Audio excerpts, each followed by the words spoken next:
Today is how to smooth objects like we would in SculptGL.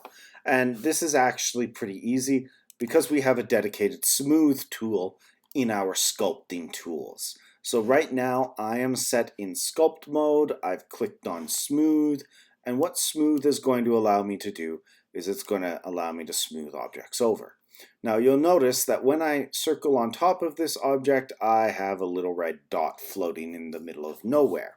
So what that means right now is that symmetry is on. And for this, I don't necessarily want symmetry to be on. There's lots of times symmetry is useful, but for right now, I am going to turn my symmetry off. So all I'm going to do is I'm going to click on my right-hand corner all the way up at the top above the modifiers. There's a toolkit. So if you click on that, you will see the brush that you are currently using. You can go down to symmetry and you can unclick it.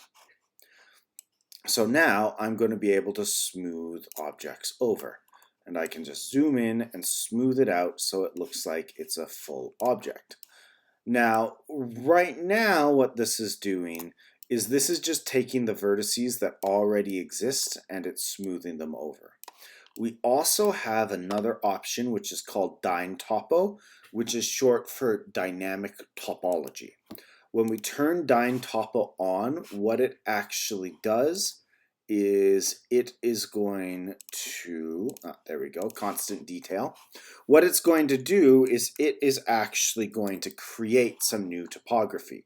So it can actually create new edges if it needs to, and new vertices, which oftentimes when we're working can be a pretty useful thing because it can help us avoid any funky stuff from going on. And we all know we don't want the funky stuff happening.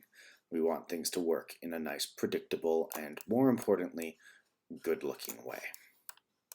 So we can just smooth them over until it looks like the two objects have merged together. And there we go.